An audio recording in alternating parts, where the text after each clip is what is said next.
October 13th, 1307, went down in history as Black Friday of the Middle Ages.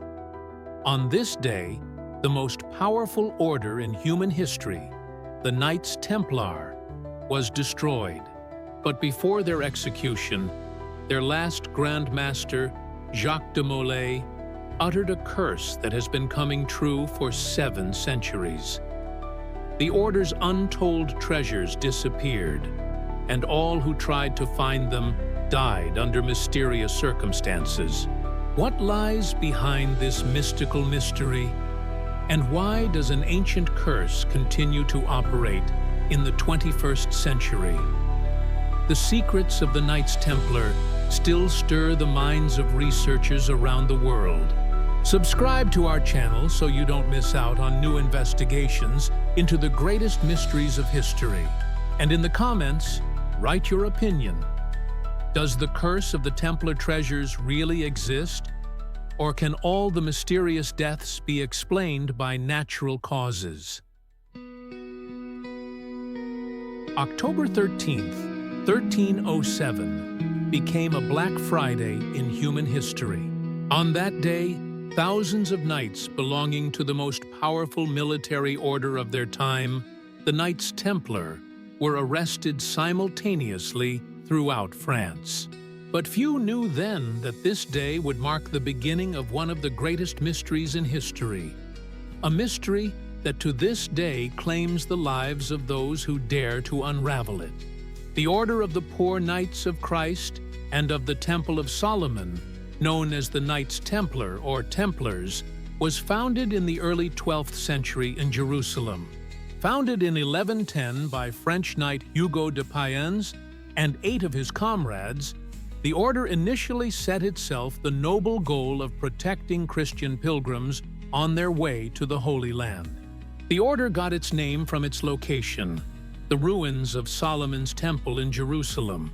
It was here, in the underground chambers of the ancient sanctuary, that the knights first encountered the secrets that would change not only their destiny, but also the course of world history. According to legend, while digging the foundations for their headquarters, the Templars discovered something that turned 9 poor knights into the richest and most influential organization in medieval Europe. White cloaks with red crosses became a symbol of invincibility on the battlefields of the Crusades. The Knights Templar fought like lions, despising death, and considering martyrdom for their faith the highest honor. Their battle cry, "Not unto us, O Lord, not unto us, but unto thy name give glory," struck terror into the Saracens and inspired their Christian allies. But military exploits were only the tip of the iceberg. The real power of the order lay in its financial might. The Knights Templar effectively invented the international banking system, creating a network of depositories from London to Jerusalem. Pilgrims could deposit money in one city and withdraw it in another by presenting only an encrypted receipt. This system not only enriched the order, but also protected travelers from bandits. By the end of the 13th century, the Knights Templar owned land in 18 European countries, had their own fleet, fortified castles, and commanderies in every major city of the Christian world. Their wealth became legendary during their lifetime, and after the fall of the order, it gave rise to many stories about untold treasures hidden in secret hideouts. The Grand Masters of the order were equal in influence to kings and sometimes surpassed them in wealth. The popes blessed the Templars with special bulls, exempting them from taxes and subordination to secular authorities. The order was subject only to the Holy See and no one else. However, it was precisely this wealth and independence that led to their downfall. Too much gold, too much power, too many secrets. All this could not fail to attract the greedy eyes of those who ruled the Christian world. And when the hour of reckoning came, The Templars were betrayed by the very people they had faithfully served for 2 centuries. What did the Templars hide in their dungeons? What treasures could have turned 9 poor men into the richest organization in Europe in just 2 decades? The answers to these questions still stir the minds of historians and adventurers around the world. According to the most widespread legend, during excavations under Solomon's temple, the Knights Templar discovered the treasure of an ancient king, including the legendary Ark of the Covenant and the Holy Grail. According to legend, the Ark contained stone tablets with the commandments given to Moses on Mount Sinai, as well as other sacred relics of the Jewish people. The Grail, according to Christian tradition, was a cup from which Jesus Christ drank at the Last Supper, and into which Joseph of Arimathea collected the blood of the crucified Savior. But even if we disregard the religious component, the material value of the find was enormous. Historical sources testify that King Solomon did indeed amass incredible wealth. The Bible says that the king's annual income was 666 talents of gold, not counting income from trade and tribute from conquered peoples.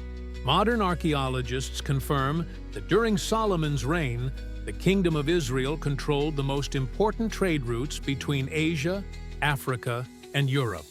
Gold from Ophir, copper from the mines of Eilat, precious stones and ivory from Africa. All this flowed into the treasuries of the temple in Jerusalem. When Babylonian King Nebuchadnezzar destroyed the first temple in 586 BC, some of the treasures were taken to Babylon, but a significant portion may have been hidden in underground hiding places.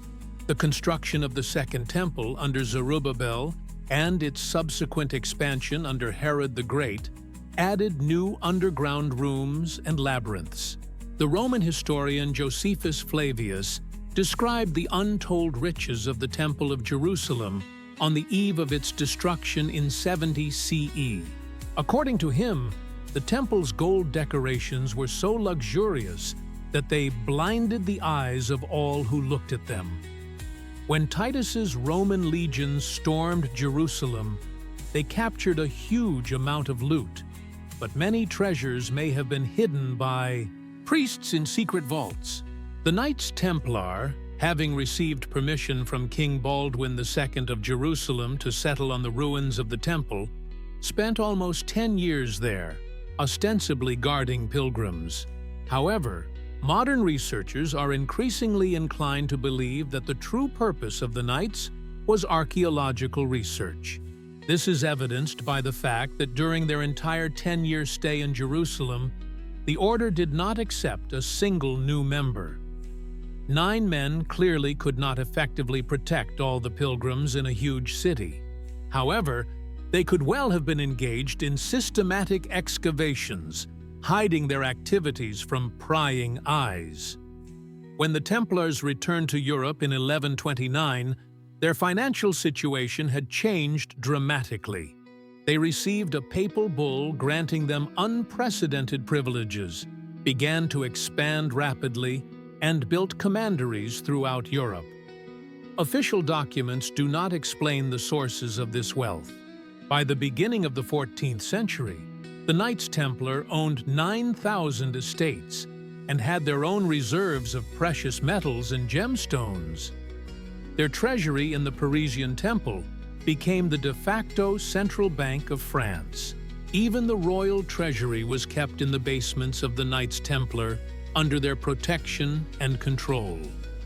Philip IV, King of France, was a man who never forgave debts and never forgot insults. By the beginning of the 14th century, the royal treasury was practically empty. Costly wars with England and Flanders, the luxury of the court, and ambitious construction projects brought the French crown to the brink of bankruptcy. At this time, the Templars were flourishing as never before. Their Parisian temple became not only a military fortress, but also the financial center of all Europe. The The king was forced to borrow money from the very people who were formerly his subjects, but were in fact independent of royal authority. This humiliating dependence on the order was particularly painful after the events of 1306, when the people of Paris rose up against the king's tax policy. Philip was forced to seek refuge in the temple, behind the strong walls of the Templar fortress. Grand Master Jacques de Molay personally guaranteed the king's safety, but this assistance only exacerbated the monarch's sense of humiliation. During his forced stay in the temple, the king saw the order's treasuries for the first time. Jacques de Molay, wishing to demonstrate his loyalty to the crown, showed Philip around the underground vaults. What the king saw exceeded all his expectations. Forged chests full of gold coins, bags of precious stones, silver and gold utensils, ancient relics. The wealth of the Templars was truly royal. But Philip the Fair was not only greedy, but also clever. He understood that simple robbery would provoke condemnation from the entire Christian world and could lead to excommunication from the church. A more subtle plan was needed, one that would not only allow him to seize the Templars' treasures, but also present it as a just punishment for crimes against the faith. The king began to gather compromising information about the order. His agents infiltrated the commanderies, bribed dissatisfied knights, and recorded any deviations from church canons. Particular attention was paid to the secret initiation rituals of new members of the order, which did indeed contain elements that could be interpreted as heretical. At the same time, Philip worked to win over Pope Clement V. The new pontiff was French by birth and largely dependent on the support of the French king. Clement moved the papal residence from Rome to Avignon, effectively placing himself under the control of the French crown. By 1307, the plan was ready. Philip accused the Templars of heresy, blasphemy, sodomy, and idol worship. The formal reason was the testimony of a former Templar, Esquier de Fleuron, who agreed to give false testimony against his former brothers in exchange for money. On the morning of October 13, arrests began simultaneously throughout France. The operation was planned with military precision. The royal seneschals received sealed orders, which were to be opened only at the appointed time. The element of surprise was fully preserved. On that day, almost all French Templars were arrested, about 15,000 people. Grand Master Jacques de Molay was captured in Paris during an audience with the king, where he had arrived unsuspecting of the impending betrayal. But most importantly, the king's men found almost nothing in the Templar treasuries. Most of the order's wealth had disappeared as if by magic. Either the Templars knew in advance about the impending attack and managed to remove the treasures, or there was some kind of system for hiding them that only the initiated knew about. The torture began immediately. Philip the Fair understood that without confessions from the accused, his case against the Templars could fall apart. The royal executioners used all the methods of coercion known at the time: the rack, the Spanish boot, joint dislocation, and burning the feet with red-hot iron. Most of the knights could not withstand the torture and signed pre-written confessions of heresy and other crimes. Under torture, they agreed that during the initiation ceremony, they had been forced to spit on the crucifix, worship an idol named Baphomet, and engage in unnatural acts with each other. Jacques de Molay himself was subjected to particularly cruel persecution. The 70-year-old man was tortured with particular zeal in an attempt to extract not only a confession of heresy, but also information about the location of the order's treasures. The Grand Master initially endured the torture with fortitude, but eventually broke down and signed the documents the king wanted. However, no information about the Templars' gold was obtained. De Molay stubbornly insisted that he knew nothing about any secret treasures. He confessed to religious crimes he did not commit, but remained silent about what he really knew: the fate of the Order's untold riches. The Inquisition trial of the Templars lasted 7 long years. Pope Clement V formally headed the investigation, but in reality, everything was controlled by the French king. The pontiff tried to maintain the appearance of a fair trial, but he was under such pressure from Philip that he could not act independently. In other European countries, the attitude toward the Templars was more loyal. In England, Germany, Spain, and Portugal, the knights were either acquitted or transferred to other orders. Only in France did the process take on the character of a real genocide.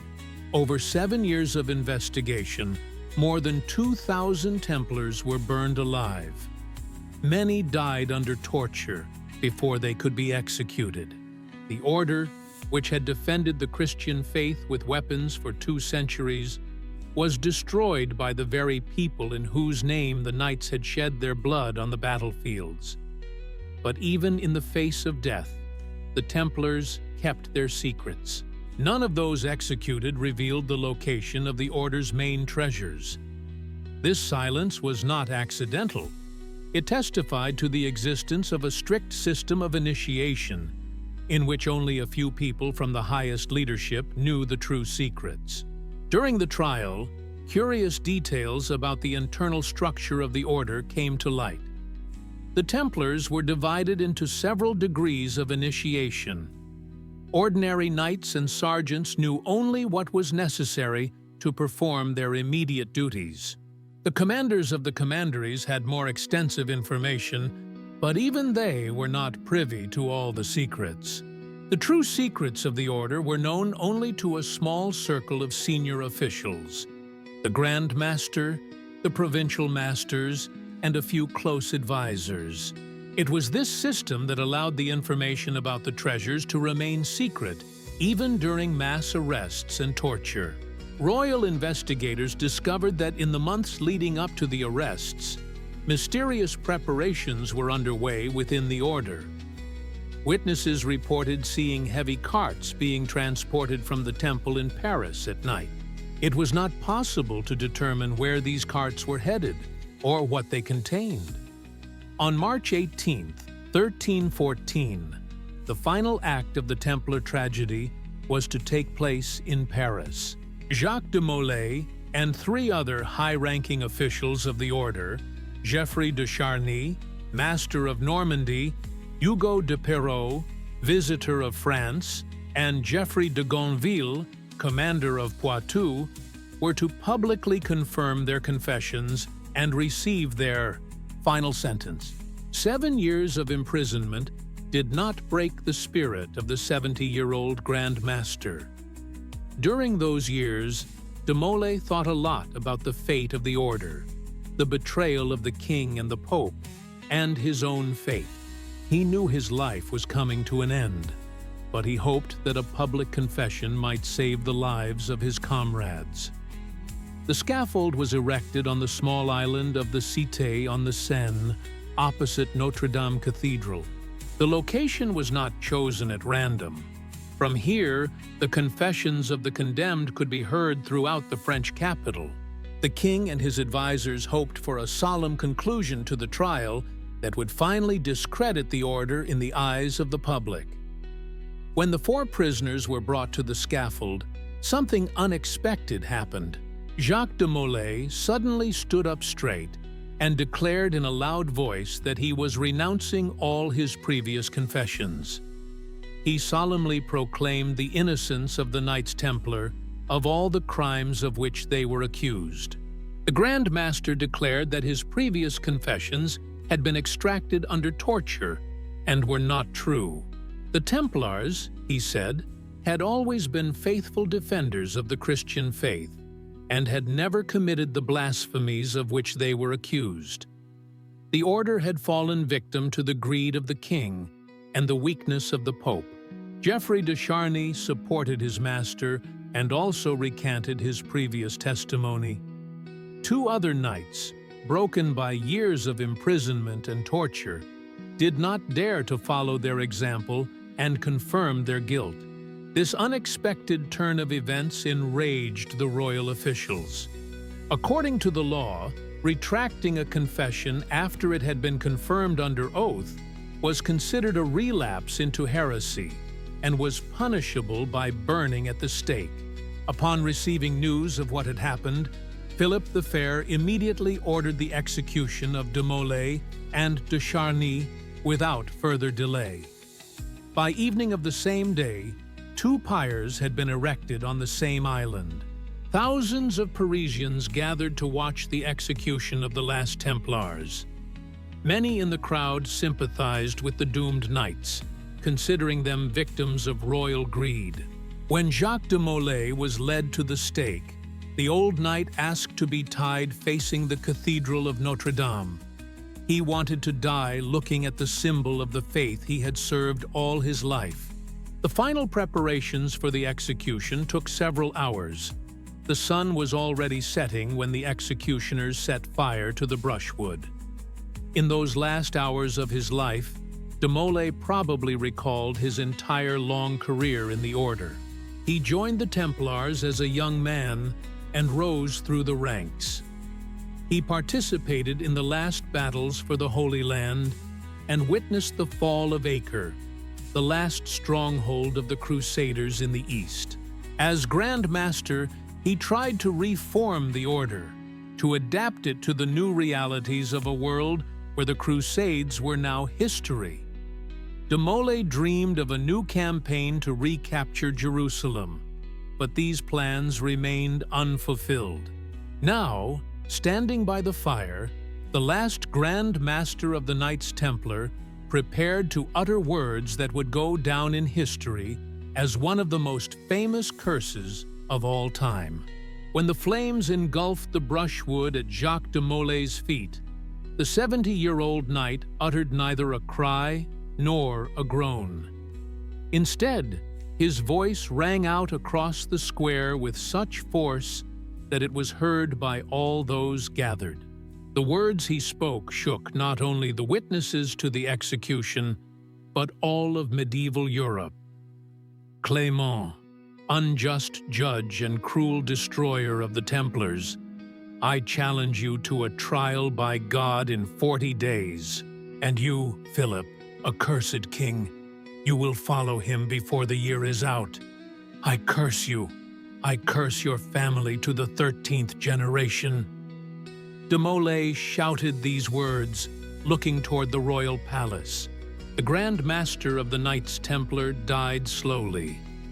The executioners deliberately used damp wood to prolong the agony of the condemned man.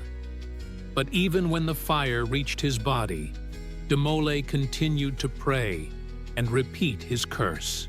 Witnesses to the execution claimed that his voice could be heard until the very end, when the flames finally consumed him. Geoffrey de Charny met his death in silence, with a prayer on his lips.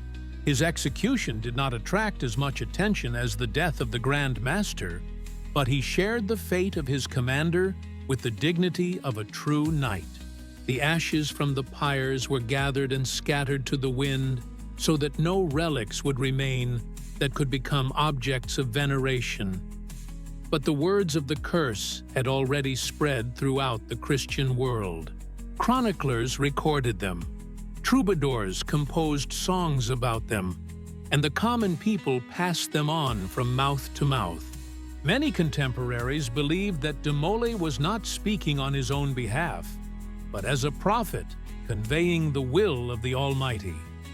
After all, the Templars had indeed suffered innocently, falling victim to slander and greed. If divine justice existed, it had to restore the trampled truth. But de Molay's curse had a deeper meaning, understandable only to those initiated into the secrets of the order. Some researchers believe that the Grand Master did not simply utter the angry words of a dying man, but a ritual formula connected with the esoteric knowledge of the Templars. Over the 2 centuries of its existence, the Order of the Knights Templar accumulated not only material wealth, but also extensive knowledge in the fields of theology, philosophy, astrology, and other sciences. Their libraries contained ancient manuscripts brought from the East, translations of Arabic and Hebrew texts containing secret knowledge. Perhaps among this knowledge were formulas for curses borrowed from the Kabbalistic tradition or other esoteric sources. The Templars lived in the East for a long time, communicated with representatives of various religious movements, and may have adopted some of their practices. In any case, the curse was pronounced in full accordance with the ideas of that era about how justice should prevail. An innocent victim dying a martyr's death had the right to call down divine punishment on his offenders. King Philip, upon receiving a report of de Molay's words, allegedly only laughed and remarked that the dead were no danger to the living. Pope Clement, who was in Avignon at the time, reacted more seriously and ordered prayers to be said for protection against the curses of heretics. However, very soon, both of them realized that they had underestimated the power of the last words of the Grand Master of the Knights Templar. The events that followed de Molay's execution struck his contemporaries with their accuracy and timeliness. On April 20th, 1314, exactly 33 days after the execution of Jacques de Molay, Pope Clement V died at his residence in Roquisieux. Death came suddenly during a hunt. The pontiff simply fell from his horse and did not get up. The official cause of death was dysentery, but his contemporaries immediately recalled the curse of the dying Templar. The 40 days mentioned by de Molay had not yet passed, and the first part of his prophecy had already come true with remarkable accuracy. Clement V was a relatively young man, not yet 50 years old. Before the trial of the Templars, he had not suffered from any serious illnesses and could have lived for a long time. The suddenness of his death and its exact coincidence with de Molay's prediction made a huge impression on the whole of Europe. But that was only the beginning. On November 29th of the same year, less than a month before the predicted date, King Philip IV the Fair died. He was only 46 years old, and his death was also unexpected. The king died as a result of an accident while hunting in the forest of Fontainebleau. According to the official version, he fell from his horse and suffered fatal injuries. However, the circumstances of the accident remained unclear. None of his entourage saw the moment of the fall, and his body was found already dead. Some chroniclers claimed that before his death, the king suffered from a strange illness. He developed a fever accompanied by hallucinations. Philip allegedly saw burning figures in white cloaks with red crosses and heard the voice of de Molay calling him to judgment. The death of the 2 main enemies of the Templars within a year shook the medieval consciousness. People of that era perceived this not as a coincidence, but as direct intervention by higher powers. De Molay's curse took on the status of a prophecy fulfilled with divine precision. But the worst was yet to come. De Molay cursed Philip's family to the 13th generation, and this curse began to be fulfilled with merciless consistency. None of Philip the Fair's sons left male descendants capable of continuing the dynasty. Louis X ruled for only 2 years and died under mysterious circumstances. His only son died in infancy. Philip V reigned for 6 years, but also left no male heir. Charles IV, the last of Philip the Fair's sons, ruled for another 6 years. but his only son also died in infancy. By 1328, just 14 years after de Molay's execution, the direct male line of the Capetians had come to an end. The dynasty that had ruled France for over 300 years disappeared as if wiped out by an invisible hand. The end of the royal dynasty led to a crisis of succession. The English King Edward III, a grandson of Philip the Fair on his mother's side, claimed the French throne. The 100 Years' War began, bringing untold misery to France. The French kings of the following dynasties were nicknamed the Cursed Kings by the people. Their reign was indeed marked by wars, epidemics, uprisings, and other misfortunes. It seemed that the curse of de Molay had spread not only to Philip's descendants, but also to the French crown itself. Contemporaries saw a direct connection between these events and the destruction of the Knights Templar. The innocent blood of the monk knights cried out to heaven for vengeance, and this vengeance overtakes the offenders with the inevitability of fate. On that fateful night before the mass arrests of October 13th, 1307, carts loaded with heavy cargo left the temple in Paris. This was confirmed by several eyewitnesses who were later questioned by royal investigators, but none of them could say exactly where these carts were headed or what they contained. When royal officials arrived the next day after the arrests to confiscate the Templars' property, they found the storerooms almost empty.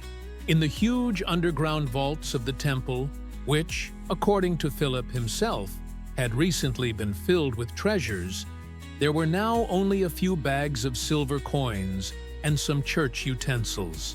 The disappearance of the order's untold riches became one of the greatest mysteries in history. It was not just a large sum of money.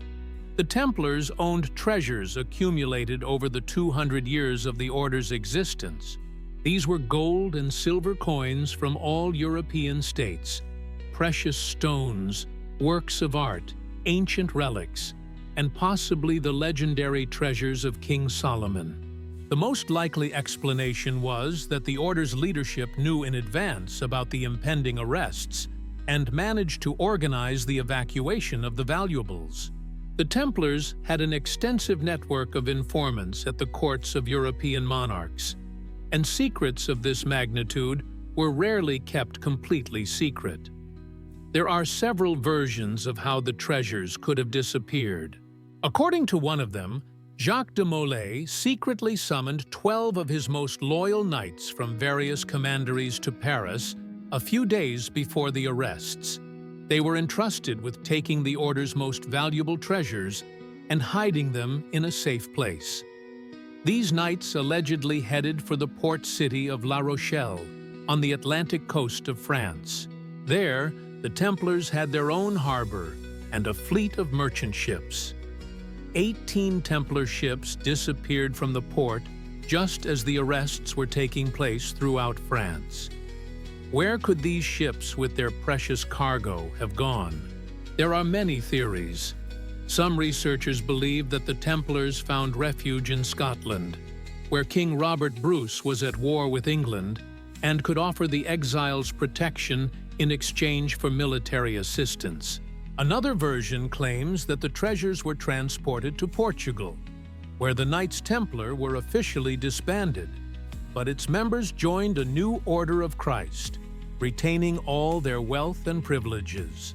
Portuguese navigators subsequently financed the great geographical discoveries, possibly using the Templars' gold.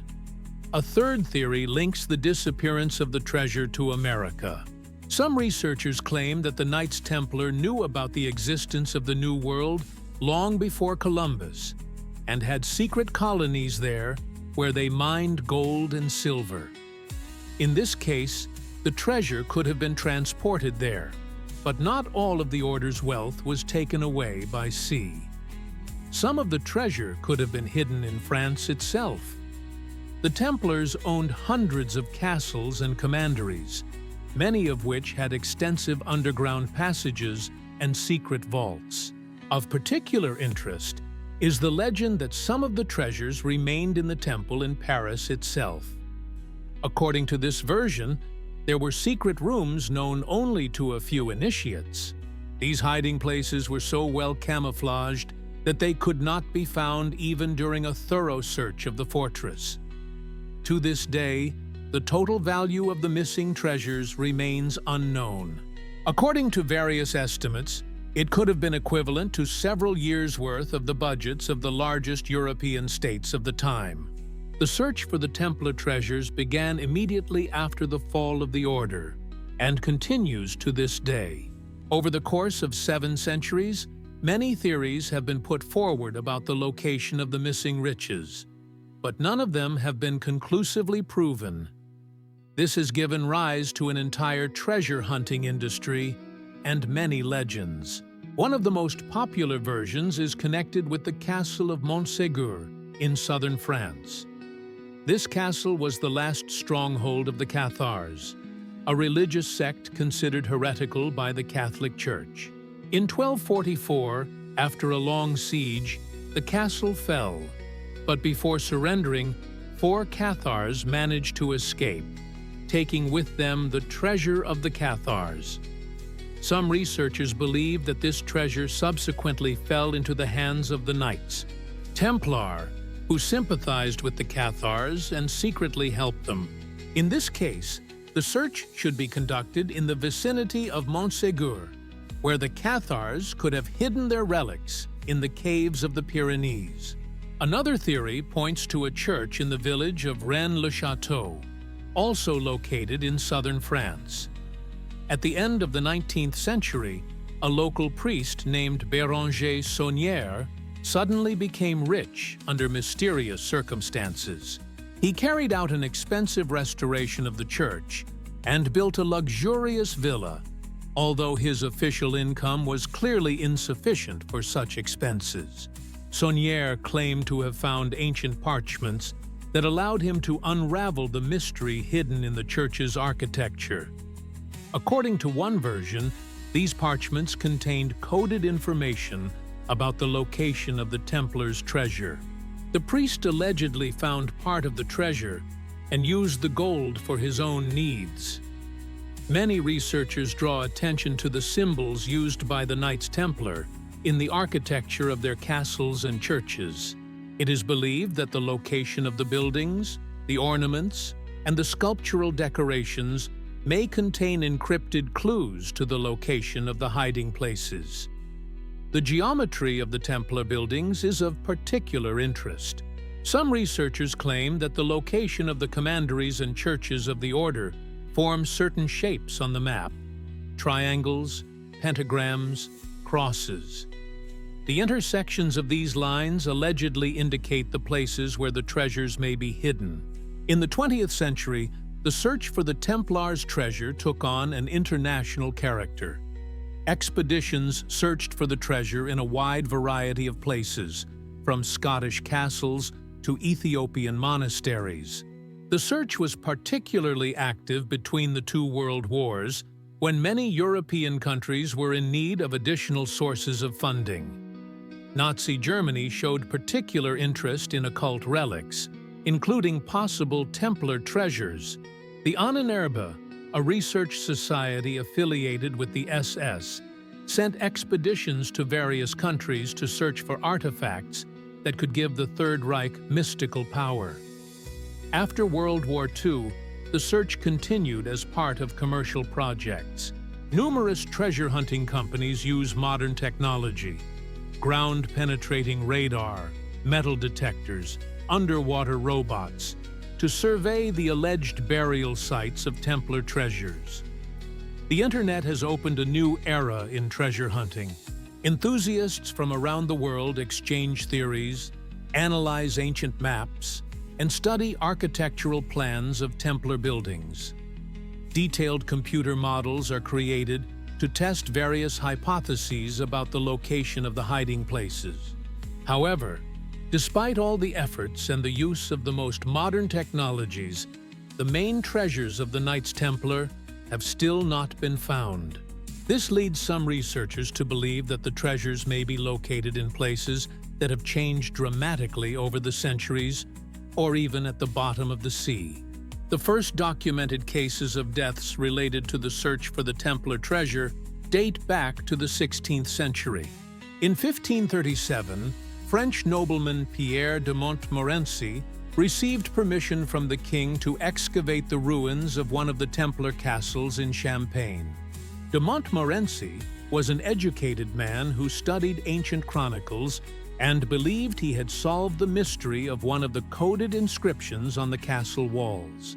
He recruited a group of experienced miners to help with the excavations and began a systematic search for underground vaults. The work continued for several months.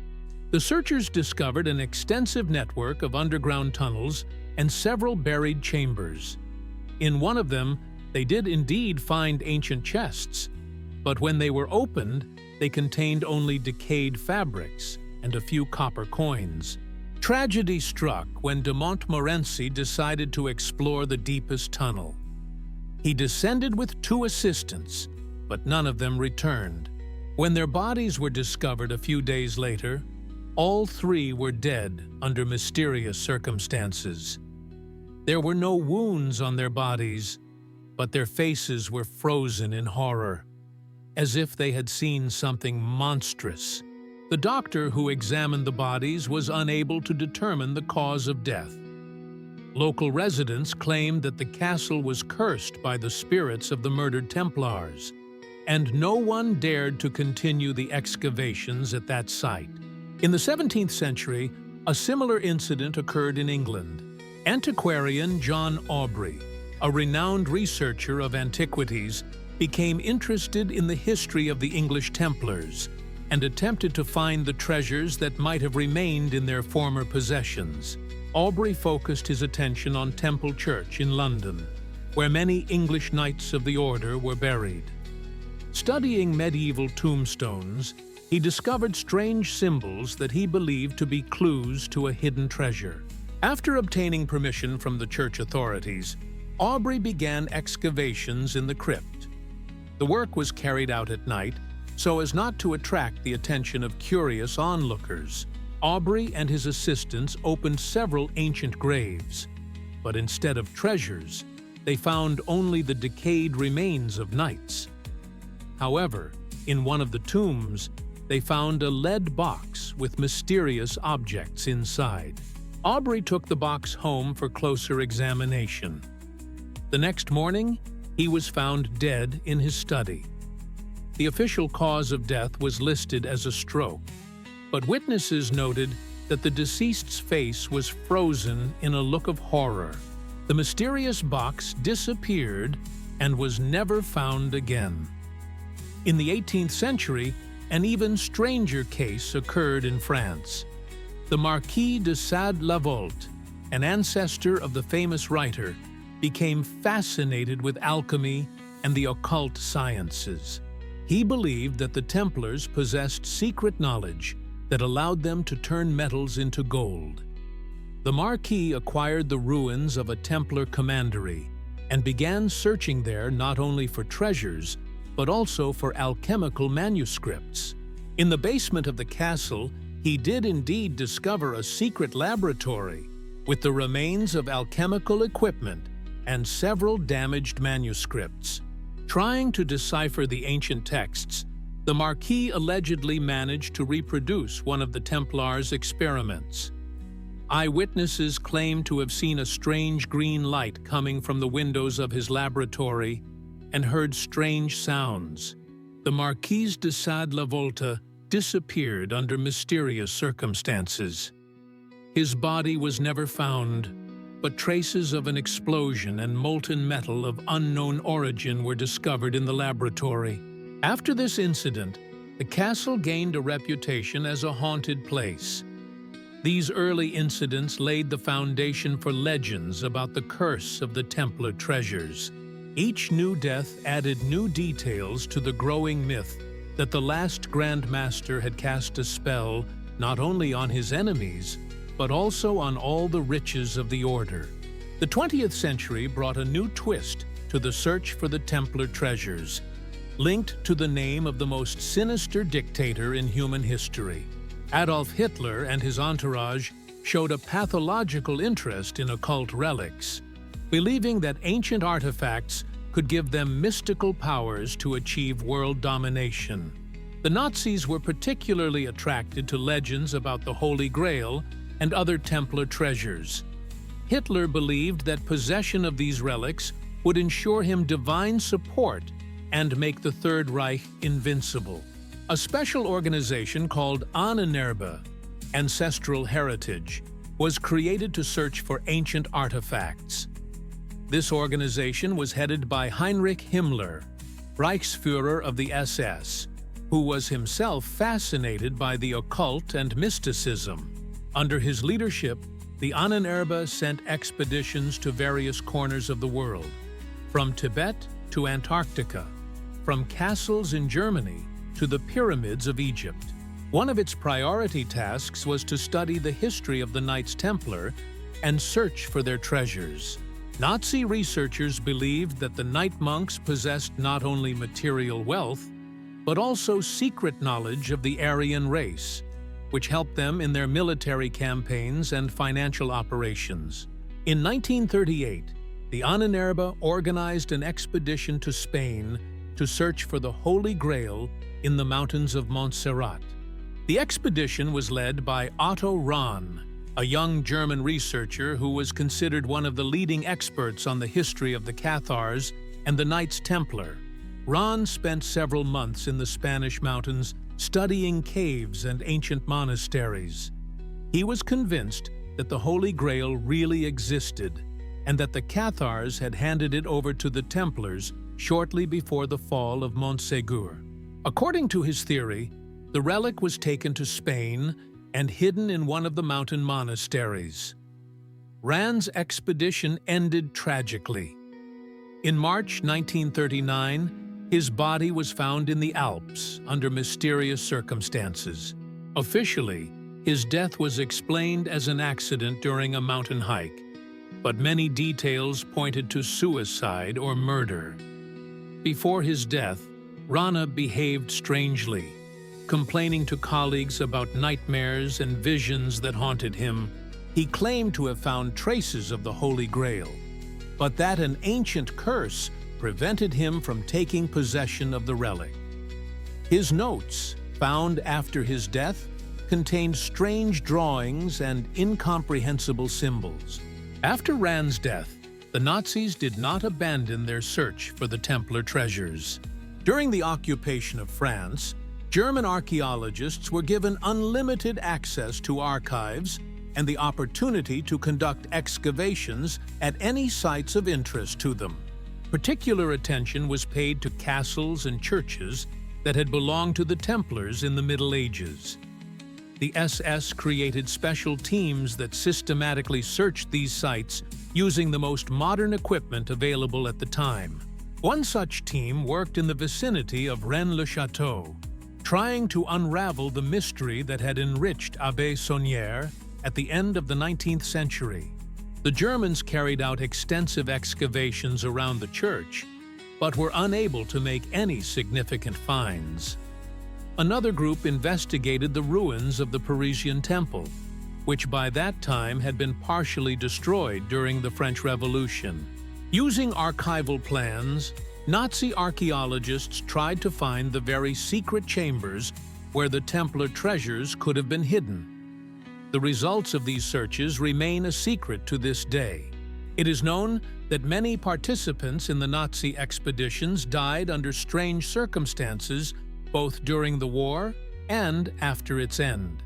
Some researchers believe that the Germans did indeed find something important, but were unable to take advantage of it because of the very curse that haunts all seekers of the Templar treasure. After the end of World War II, the search for the Templar treasure entered a new phase. Technological advances made more accurate and extensive research possible, but at the same time, the mysterious deaths of seekers not only continued, but even became more frequent. In 1952, French archaeologist Pierre Plantard claimed to be a descendant of the Merovingian dynasty of Frankish kings and to possess ancient documents revealing the secrets of the Templars. He created a secret society called the Priory of Sion, which allegedly existed since the Middle Ages and kept secrets related to the genealogy of Jesus Christ. Plantard claimed to know the exact location of part of the Templar treasure, including documents proving that Christ was married to Mary Magdalene and had children.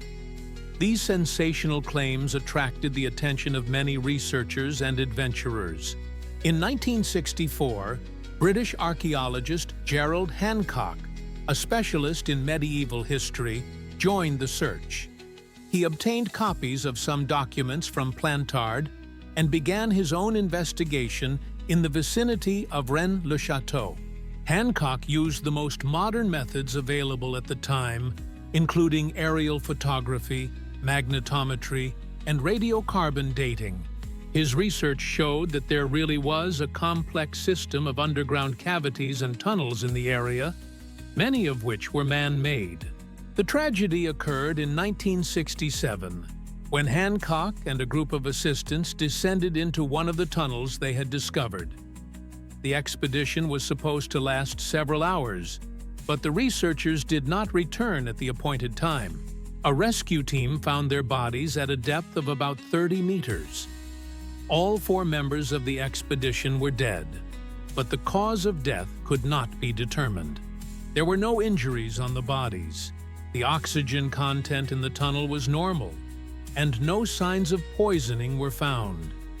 Even more mysterious was the fact that all of the expedition's electronic devices failed at the same time. Tape recorders, cameras, measuring instruments, everything stopped working, as if it had been exposed to a powerful electromagnetic pulse. In the 1970s, American millionaire Daniel Sinclair, a descendant of a Scottish family who, according to family legend, had helped the Templars after the fall of the Order, took up the search. Sinclair financed extensive research in Scotland, using the most advanced technology of the time.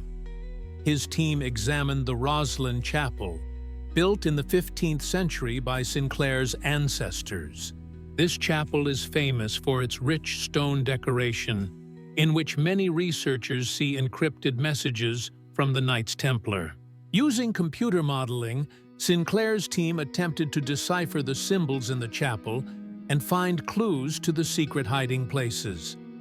The work continued for 3 years and required enormous financial investment. In 1978, Sinclair announced that his team had discovered the entrance to an underground chamber beneath the chapel. However, before excavations could begin, the millionaire suddenly died of a heart attack, although he had no previous history of heart disease. After Sinclair's death, his heirs stopped funding the project.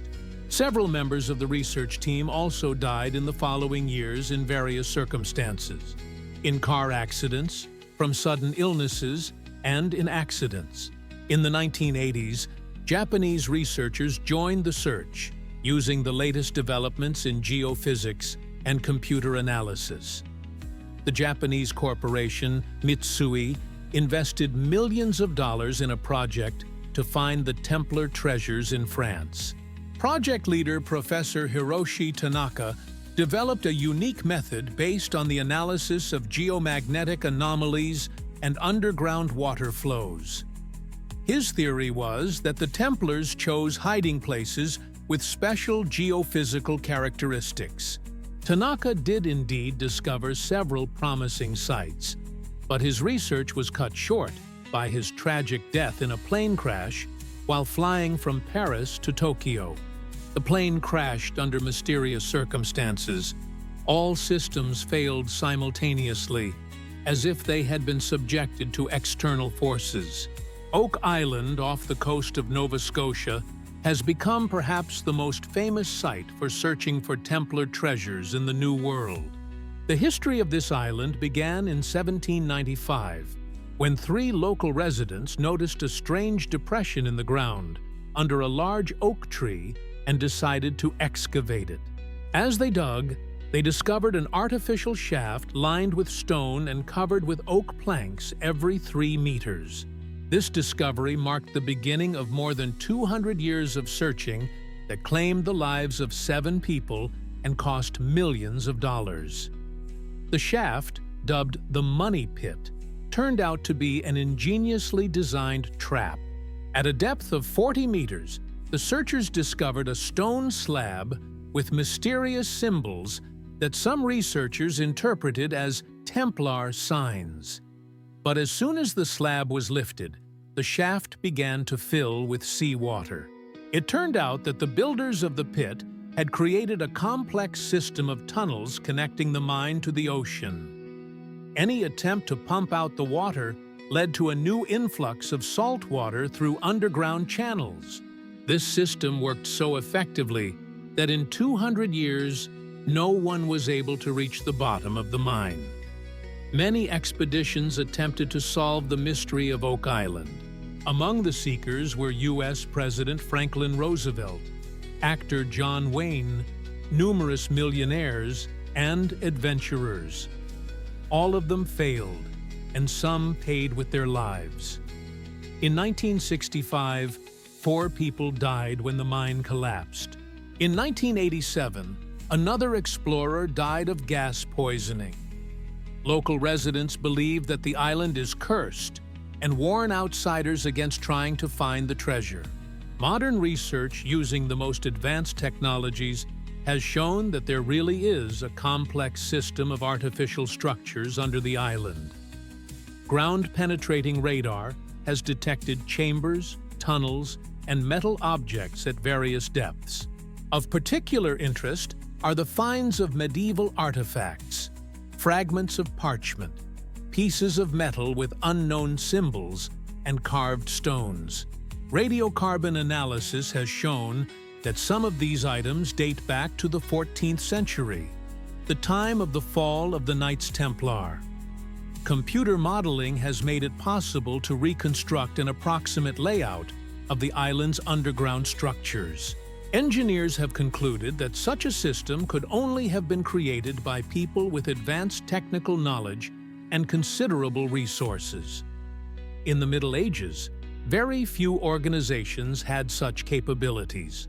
The theory linking the Isle of Oak to the Knights Templar gained further support after the discovery of documents in Scottish archives attesting to maritime expeditions by the Sinclair family to America in the late 14th and early 15th centuries. Henry Sinclair, Earl of Orkney, sailed to the shores of America around 1400, almost a century before Columbus.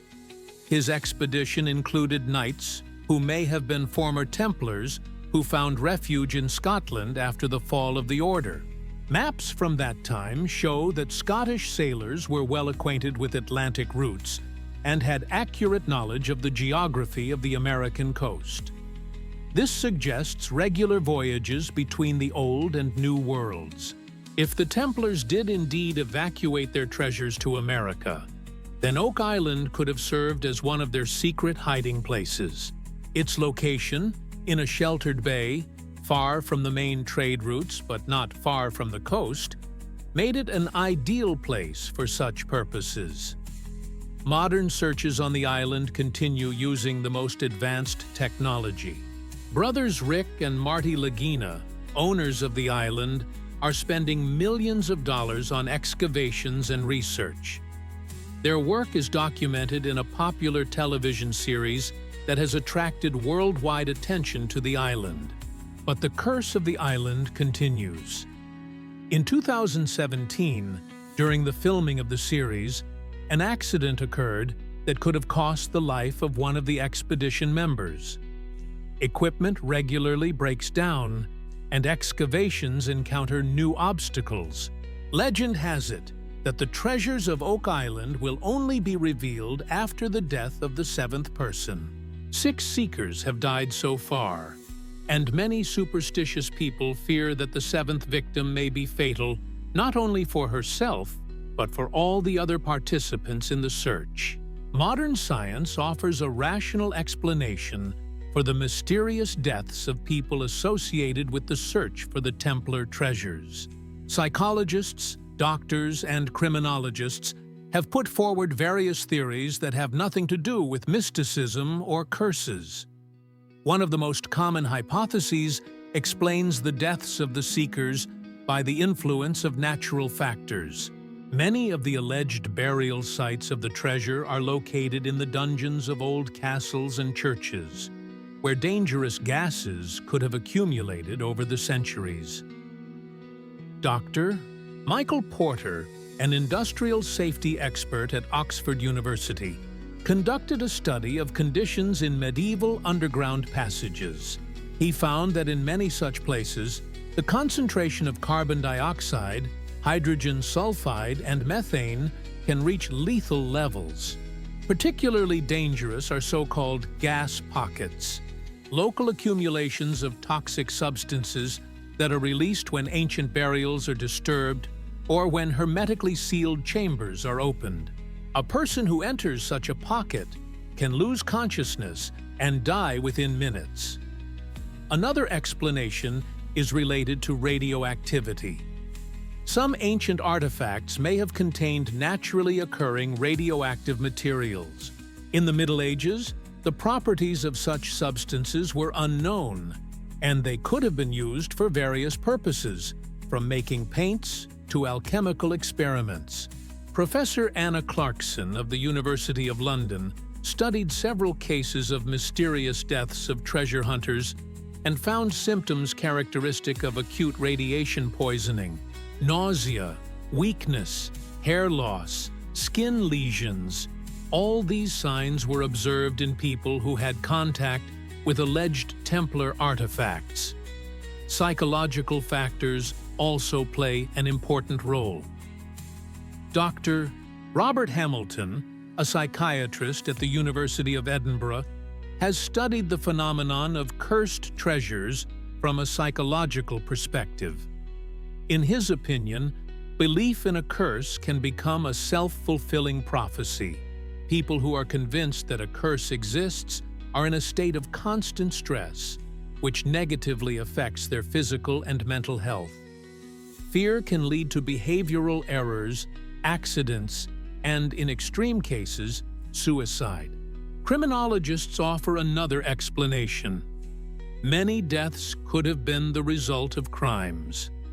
Treasure hunts always attract the attention of criminal elements willing to kill for profit. Scotland Yard Inspector James MacDonald, who specializes in crimes related to antiques, notes that treasure hunting often serves as a cover for international criminal groups trafficking in stolen works of art. Modern technology allows for a more accurate analysis of the circumstances surrounding mysterious deaths. Computer modeling, DNA analysis, and spectral analysis of materials are all methods that help find rational explanations for seemingly supernatural phenomena. However, there are still cases that defy scientific explanation. The simultaneous failure of all electronic devices, the synchronous deaths of several people for no apparent reason, strange physical effects at excavation sites. All this makes even skeptics wonder about the possibility of paranormal phenomena. Professor Charles Jenkins of Cambridge University, a specialist in anomalous phenomena, conducted a comprehensive study of sites associated with the search for the Templar treasures.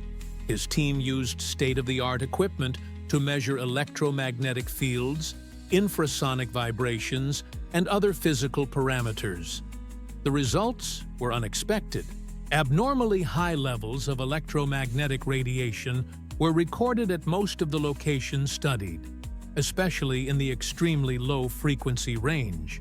Such fields can affect the human brain, causing hallucinations, panic attacks, and heart rhythm disturbances. Geological studies have shown that many places traditionally associated with Templar treasures are located in areas of tectonic faults or above underground water flows. Such geological conditions can create natural electromagnetic anomalies. Dr. Sarah Wilson, a biophysicist at the Massachusetts Institute of Technology, has studied the effects of such anomalies on the human body. Her experiments have shown that prolonged exposure to areas with elevated electromagnetic fields can lead to serious health problems. Infrasonic vibrations with a frequency of about 7 Hz prove to be particularly dangerous. This frequency coincides with the resonance frequency of the human brain and can cause feelings of fear, disorientation, and even hallucinations. Many witnesses of treasure hunts have described exactly these sensations. Microbiologists have discovered another potentially dangerous factor: ancient pathogens preserved in hermetically sealed underground chambers. Over the centuries, unique strains of bacteria and fungi could have formed in such conditions, to which modern humans have no immunity. Professor David Richardson of the London School of Tropical Medicine studied soil samples from several excavation sites. They contained spores of unknown microorganisms that can cause serious and fatal diseases when they enter the human body. Toxicologists point to the possibility of heavy metal poisoning. Medieval alchemists often used mercury, lead, arsenic, and other toxic substances in their experiments. Residues of such substances could have been preserved in the Templar laboratories and pose a danger to modern researchers. Sociologists also note the psychological aspect of the problem. Rumors of a curse create a certain social atmosphere that can influence people's behavior. Researchers who are predisposed to danger may unconsciously create conditions for accidents. Statistical analysis conducted by actuarial companies has shown that the mortality rate among seekers of Templar treasures does indeed exceed average statistics. However, these data can be explained by the high degree of risk associated with underground work, the use of dangerous equipment, and working in unfavorable conditions. Nevertheless, there are still cases that cannot be explained by science. The simultaneous death of several people without apparent cause, the failure of electronic equipment within a radius of several kilometers from the excavation site, and the appearance of unexplained physical traces. All these phenomena are forcing scientists to look for new approaches to studying the problem. Quantum physics offers a hypothesis that strong emotional experiences can leave a kind of imprint in space-time. If this theory is correct, then places of mass executions and torture may indeed retain negative energy that affects people centuries later. Neuropsychologists are studying the possibility of transmitting information at a subconscious level. Perhaps the Templars developed ways to program the human mind, creating psychological barriers to protect their secrets. Such techniques could have been based on knowledge they gained in the East. 7 centuries have passed since the execution of the last Grand Master of the Knights Templar, but the mystery of their missing treasures remains unsolved. Each new generation of researchers brings its own theories and uses new technologies, but the gold of the Knights Templar remains hidden from human eyes. Perhaps this is the greatness of the plan of those who hid the treasures. The Templars were not just warriors or bankers, they were guardians of ancient knowledge who understood the power of symbols and secrets. By creating a legend about cursed treasures, they ensured their protection for centuries to come. Modern technology allows us to explore the most inaccessible places on the planet. Satellite scanning, quantum sensors, artificial intelligence, all these scientific achievements are being used in the search for the Templar gold. But so far, the ancient mystery has proven stronger than even the most advanced technology. Some researchers believe that the treasure was found long ago, but its owners prefer to keep it secret. The Vatican, Masonic lodges, influential banking dynasties, all of them could have gained access to the Templar riches and used them for their own purposes. Another theory claims that the true treasure of the Knights Templar is not gold, but knowledge.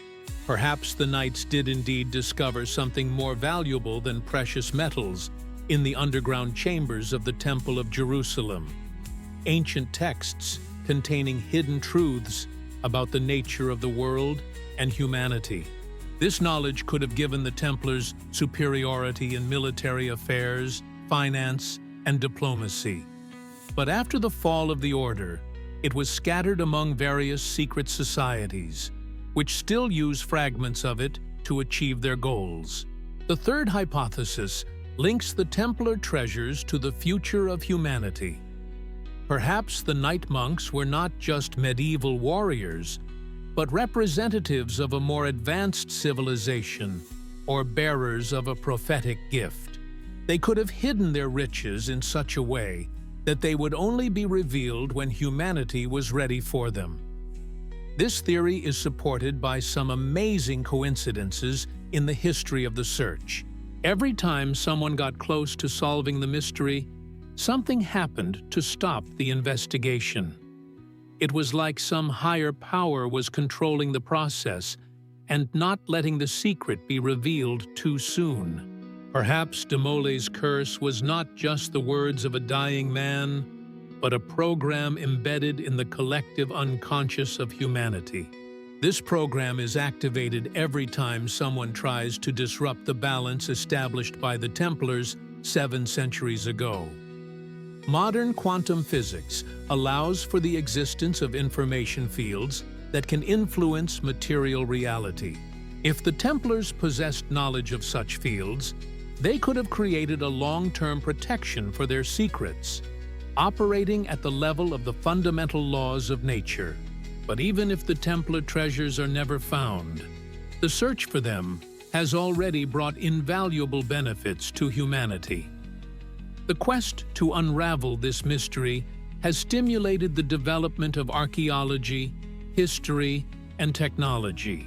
Many important discoveries have been made along the way during the hunt for Templar gold. The legend of the Templar treasure has become part of world culture. Novels have been written, films have been made, and computer games have been created about it.